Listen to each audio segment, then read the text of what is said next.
قمرون قمرون قمر سيدنا النبي قمرون.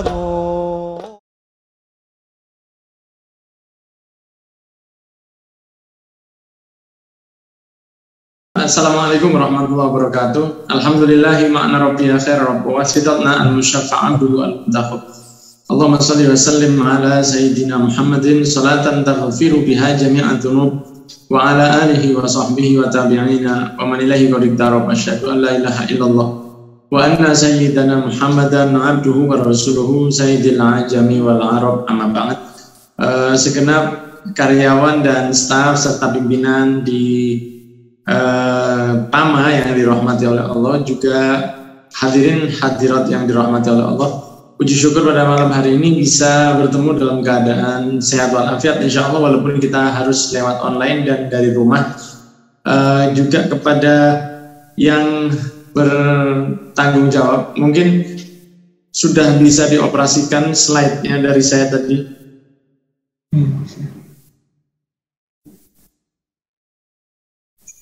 Saya tadi kirim slide untuk ditampilkan supaya kajiannya. Nah, saya tampil.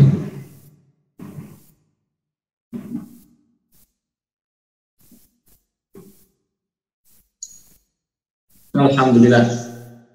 Pada malam hari ini kita akan membahas beberapa hal yang ada seputar dengan puasa Ramadan, dengan harapan agar puasa kita bisa lebih baik. Nanti kita juga nggak akan terlalu lama dalam pembahasan. Kita mungkin lebih masuk ke pembahasan tentang tanya jawabnya aja supaya lebih manfaat. Baiklah, monggo digeser, Pak.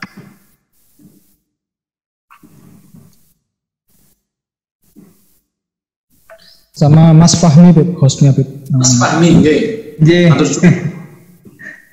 Pengertian puasa adalah menahan diri dari segala hal yang dapat membatalkannya sejak terbitnya fajar, subuh hingga terbenamnya matahari, yaitu maghrib, dengan disertai niat khusus.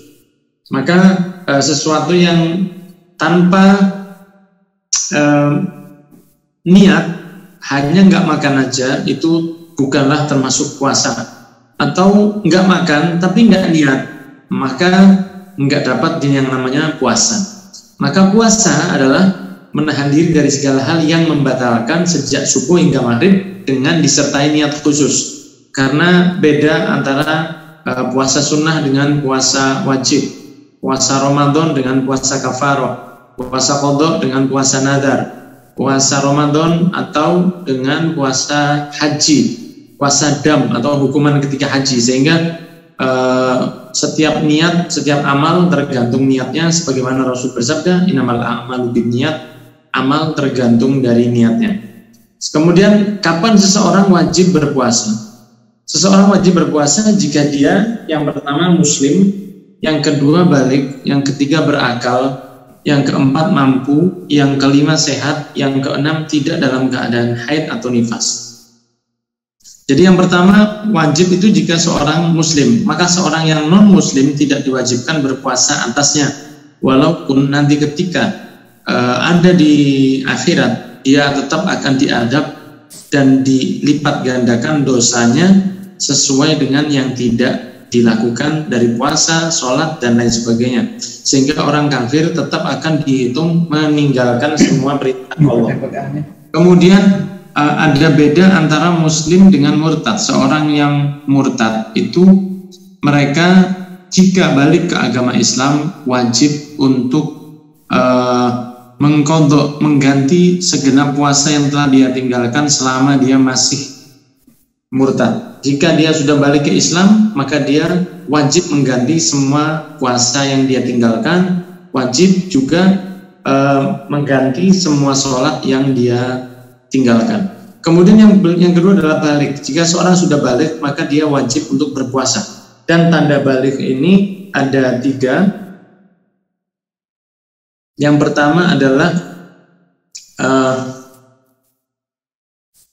keluar mani ketika mimpi basah bagi seorang anak laki-laki.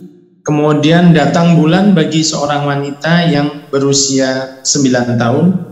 Kemudian juga jika tidak terjadi dua hal itu, baik datang bulan atau mimpi basah pada laki-laki, maka masuknya baligh yaitu dengan masuknya usia 15 tahun.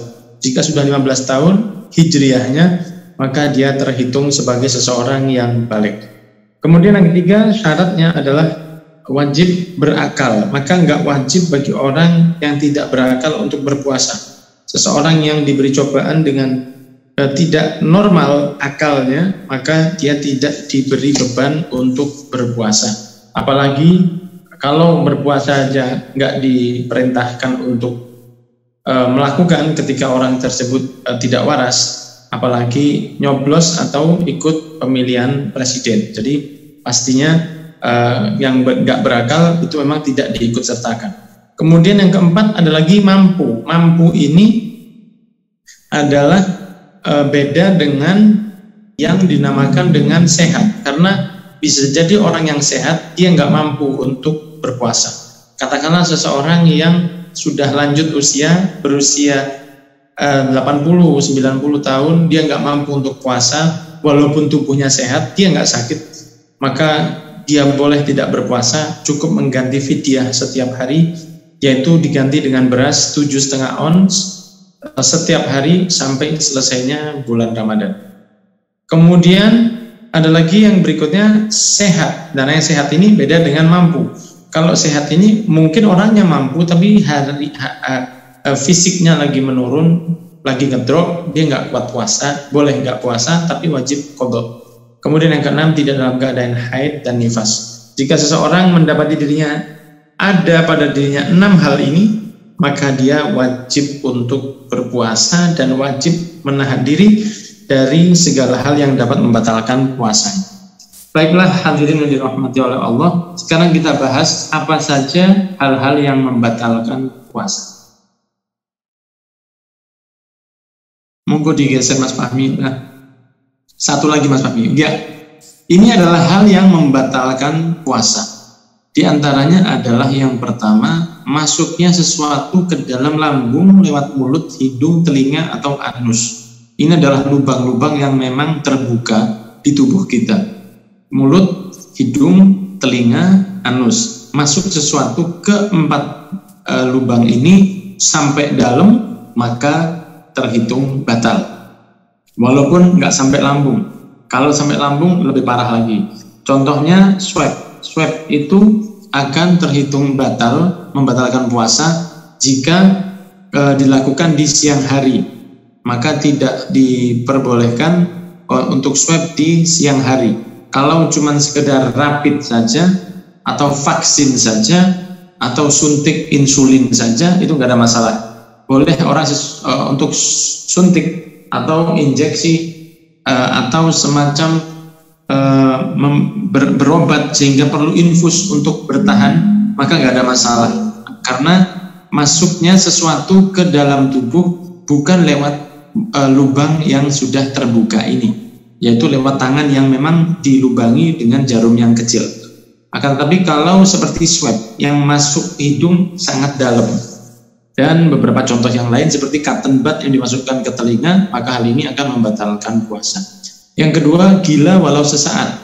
Jadi katakanlah seseorang yang karena mendapati satu tekanan hidup yang sangat berat, kemudian nggak tahan sampai akhirnya stres ya, kehilangan kewarasannya, walaupun sesaat lalu dia kembali normal lagi, maka saat itu dia sudah terhitung batal walau sesaat. Kemudian yang ketiga, keluarnya darah haid, nifas, dan melahirkan. Saya rasa ini sudah jelas. Yang keempat, pingsan atau mabuk darat laut udara sepanjang hari. Jika sempat sadar atau sembuh sekejap, maka sah puasanya. Contohnya jika seseorang berpuasa kemudian jam 10 pagi karena di perjalanan, karena di laut, karena di mobil yang ber-AC dan dia nggak bisa untuk menahan dan sampai akhirnya mabuk darat, mabuk laut, atau mabuk udara sepanjang hari sejak jam 10 pagi katakanlah hingga datangnya maghrib, maka dia terhitung telah batal puasanya. Jika sempat sadar sekejap, maka sah puasanya untuk dilanjutkan. Yang kelima yaitu berhubungan badan suami istri di siang hari bulan Ramadan. Nah, ini yang berbahaya yaitu puasa kafaroh. Puasa kafaroh adalah puasa yang wajib dilakukan seorang laki-laki karena berhubungan intim dengan istrinya ketika di siang hari bulan Ramadan. Dan ini berlaku hanya untuk si laki-laki saja, karena ar-rijalu qawwamuna 'alan nisa, laki-laki itu pemimpin atas wanita, jadi dia berhak untuk melarangnya. Jadi sehingga dalam hal ini wanita dijadikan seperti hanya korban saja, walaupun mungkin sering yang memulai adalah si wanita. Akan tetapi berhubungan badan suami istri, berhubungan intim dengan istri di siang hari bulan Ramadan selain dosa besar juga membatalkan puasa dan wajib mendapatkan tebusan, yaitu harus puasa 2 bulan berturut-turut tanpa bolong sekalipun. Jadi sakit, alasan musafir, perjalanan, nggak tahan atau apapun tetap harus puasa, dan jika bolong 1 hari maka harus kembali ke 0 lagi. Itu bagi yang berhubungan badan siang hari atau pagi atau sore. Walhasil kalau sebelum maghrib dan setelah subuh jangan dekat-dekat dengan istri. Kemudian yang keenam, keluar dari agama Islam, yaitu murtad. Murtad walaupun sekejap, walaupun hanya sedetik kemudian kembali lagi, maka sudah dihitung batal. Ini 6 yang membatalkan puasa dari urusan kewajibannya. Ada lagi yang membatalkan pahala puasa, yaitu 5 hal, diantaranya berdusta, ya, berbohong. Seperti contohnya ditanya di HP, Mas sampai mana? Udah OTW, padahal masih di rumah. Nah, ini termasuk bohong. Ini menghapus pahala puasa. Kemudian melihat sesuatu yang diharamkan oleh Allah, yaitu seperti melihat aurat orang lain. Kemudian yang ketiga contohnya adalah al-yaminul kadhib, yaitu sumpah palsu. Ya, bersumpah padahal yang disumpah itu adalah sesuatu yang bohong. Ini adalah sesuatu yang sifatnya juga membatalkan, menghabisi pahala puasa. Kemudian namimah, yaitu adu domba. Di kantor, di tempat kerjaan, di kampung atau di perumahan, adu domba ini sering terjadi dan itu adalah salah satu yang membatalkan pahala puasa. Puasanya nggak batal, tapi dia nggak dapat apa-apa dari pahalanya. Sehingga didatangi dia yaumil qiyamah, pahalanya 0 karena sehari dipakai untuk adu domba, bohong, dan juga ribah yang kelima, menggunjing orang lain. Ini yang berbahaya, ikhwan yang dirahmati oleh Allah, karena sia-sia saja puasa, hanya dapat capek, panas, haus, lapar, akan tetapi nggak dapat pahala karena habis dari 5 perbuatan buruk tadi: berbohong, kemudian sumpah palsu, menggunjing, mengadu domba, dan memandang kepada sesuatu yang diharamkan oleh Allah Subhanahu wa Ta'ala. Baiklah, setelah kita membahas tentang yang membatalkan puasa, sekarang kita masuk tentang hal yang berikutnya, yaitu agar kita lebih dekat ke Rasul SAW, yaitu tentang sunnah-sunnah dalam puasa.